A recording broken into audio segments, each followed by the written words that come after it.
बिहार में 4 सीटों पर अभी उपचुनाव हुआ था और उसका रिजल्ट कल यानी कि 23 नवंबर को आया है।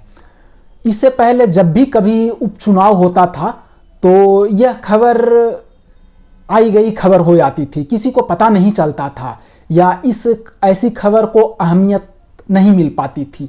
लेकिन इस बार इस खबर को बहुत अहमियत मिल रही है और बिहार की राजनीति में इस बात की चर्चा भी चल रही है। इसका सबसे बड़ा कारण यह है कि इस चुनाव में जनसुराज पार्टी की एंट्री हुई है, यानी जनसुराज पार्टी ने भी इस चुनाव में पूरी मजबूती से लड़ा था। और मजबूती से लड़ा था इसका प्रमाण मैं इसलिए दे रहा हूं क्योंकि इस चुनाव में जो 4 जगहों पर चुनाव हुआ था उसमें से एक जगह पर मैं भी प्रचार कार्य में जाकर सम्मिलित हुआ था। यानी जनसुराज पार्टी के एक समर्थक के रूप में मैं भी घर घर जाकर, गांव गांव जाकर इस चुनाव अभियान में शामिल हुआ था। हम लोग गांव गांव गए थे, हम लोग घर घर गए थे, लोगों को यह बात समझाने की कोशिश किए थे कि आने वाले चुनाव में यानी इस उपचुनाव में आप वोट नेता का चेहरा देख के न दें, आप अपने बच्चों का चेहरा देखकर वोट दें, ताकि आपके अपने बच्चों का मुस्तकबिल, आपके अपने बच्चों का भविष्य सुधरे।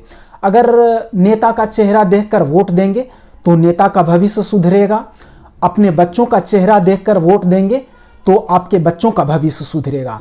तो इस बात पर लोगों ने खासी सहमति जताई थी।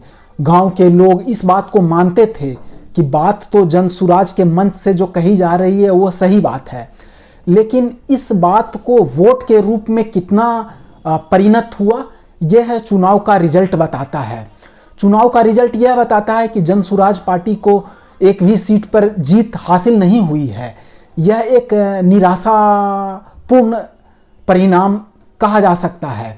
हम जैसे लोगों के लिए जो राजनीति की अभी आधारभूत समझ रखते हैं या उन लोगों के लिए भी जो जनसुराज पार्टी के या जनसुराज के विचारों से बहुत प्रभावित हैं, क्योंकि उन्होंने बहुत मेहनत की थी।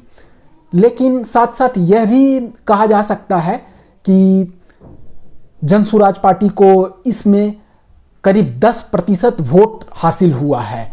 10% वोट अगर आंकड़ों के हिसाब से देखें तो जो पहले की जो राजनीतिक पार्टियां हैं वह उसमें भाजपा बहुत प्रमुख पार्टी है, उसको केवल 20% वोट मिला है। राजद है, उसको भी लगभग इतने ही प्रतिशत वोट मिला है। और जेडीयू पार्टी जो माननीय मुख्यमंत्री नीतीश कुमार की पार्टी है उसको केवल 11% वोट मिला है। यानी पहले से जो पार्टियां यहाँ पर राजनीति कर रही है उनको भी 10%, 20% वोट मिला है। और इसके बीच में जनसुराज पार्टी को भी 10% वोट मिला है। तो चुनाव घोषणा होने के लगभग 1 महीने के भीतर अगर जनसुराज पार्टी लड़ती है और चुनाव में फाइट करती है, उसके बाद अगर 10% वोट उसको हासिल होता है तो आंकड़ों के हिसाब से, प्रशांत किशोर के हिसाब से यह एक निराशापूर्ण परिणाम नहीं है, यह एक आशापूर्ण परिणाम है जो भविष्य में आगे चल के यह एक अच्छा परिणाम, यह सुखद परिणाम दे सकता है, ऐसा उनका मानना है। लेकिन जनता, लोग जीत हार को सीट के नज़रिए से देखते हैं, तो सीट के नज़रिए से यह चुनाव जनसुराज पार्टी के पक्ष में नहीं है। और व्यक्तिगत रूप से मुझे भी थोड़ा सा निराशा हुई है, मुझे भी थोड़ा सा दुख हुआ है, क्योंकि हम लोग जब प्रचार के लिए गए थे तो इतने उत्साहित थे, इतने मन से बुलंद थे कि हमें लग रहा था कि एक नहीं 4 सीट पर जनसुराज पार्टी चुनाव जीत जाएगी। उसका कारण यह था कि इसकी विचारों में इतनी मजबूती है, इसके सोच में इतनी मजबूती है कि जनता इसको हाथों हाथ लेगी।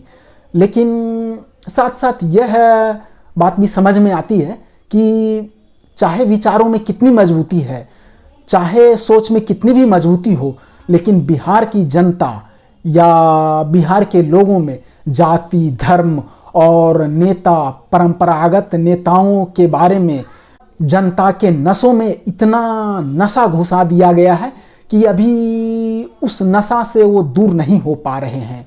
अभी उनके समझ पर, उनकी समझ को बदलने में थोड़ा समय लगेगा, तब जाकर वो विकास की बातों को समझेंगे, रोजगार की बातों को समझेंगे, शिक्षा की बातों को समझेंगे।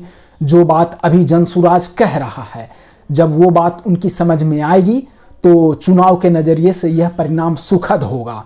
लेकिन एक बात साथ साथ और भी मैं कहना चाहता हूँ कि जब हम लोग गांव में जाते थे तो गांव की जो माताएं थीं, जो बहनें थीं और बूढ़ी दादी थी, उनकी एक बहुत ज़बरदस्त शिकायत रहती थी कि बचवा चुनाव तो जीत जाता लेकिन कोई यहाँ आवता ना। मतलब चुनाव तो नेता लोग जीत जाते हैं लेकिन यहाँ उसके बाद कोई दर्शन देने नहीं आते हैं। तो नेताओं के प्रति एक शिकायत उनके मन में थी, तो लेकिन उस शिकायत को उन्होंने शायद वोट में इतना कन्वर्ट नहीं कर पाए। लेकिन चुनाव में जीत किसी एक दिन, एक महीना या एक साल का नतीजा नहीं होती है, यह वर्षों वर्षों चलने वाले मेहनत का नतीजा होती है। तो अगर जनसुराज पार्टी मेहनत कर रही है, जैसा कि मैं देखता हूँ, मैं ग्राउंड पर कभी कभी जाता हूँ तो मैं देखता हूँ, प्रचार कार्य में शामिल भी होता हूँ, तो जनसुराज पार्टी अगर मेहनत कर रही है, उसके लोग अगर अथक मेहनत कर रहे हैं, तो इसका परिणाम आने वाले समय में होगा, इसका परिणाम आने वाले समय में ज़रूर नज़र आएगा। और मैं तो यही आशा करता हूँ, आकांक्षा भी लगाता हूँ कि जनसुराज पार्टी अगले 2025 के चुनाव में पूर्ण बहुमत से आए और बिहार का कायाकल्प करने में यह प्रमुख भूमिका निभाए।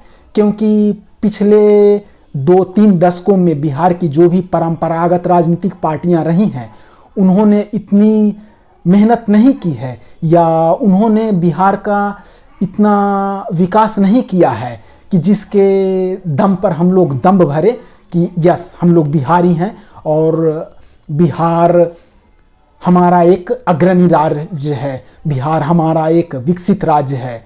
आज भी हम लोग जाते हैं बिहार में कहीं भी, कहीं गांव में, तो नली के नाम पर, गली के नाम पर, रोजगार के नाम पर, शिक्षा के नाम पर रोते ही रहते हैं। आज भी हम लोग अपने बच्चों को प्राइवेट स्कूल में पढ़ाते हैं, प्राइवेट अस्पतालों में जाकर इलाज करवाते हैं, प्राइवेट नौकरियों के ऊपर डिपेंडेंट हैं। तो जब सारी चीज़ों के लिए हम लोग प्राइवेट चीज़ों के ऊपर डिपेंडेंट है, तो सरकार का होना कितना प्रासंगिक है। तो इसी प्रासंगिकता को तय करने के लिए जनसुराज पार्टी यहाँ आई है और प्रशांत किशोर इसमें पूरा अपना योगदान लगा रहे हैं, अपना पूरा दमखम लगा रहे हैं। और साथ में इस परिणाम के बाद उन्होंने यह कहा है कि चाहे परिणाम कितना भी निराशापूर्ण हो या चाहे कैसा भी हो, हम इस काम को छोड़ेंगे नहीं और बिहार को बदलने के इस अभियान में हम जितना पहले प्रयास कर रहे थे, आगे भी उतना प्रयास करते रहेंगे। तो प्रशांत किशोर के इस भावना को मैं फिर से एक बार सलाम करता हूं और फिर से एक बार मैं बोलता हूं, जय बिहार।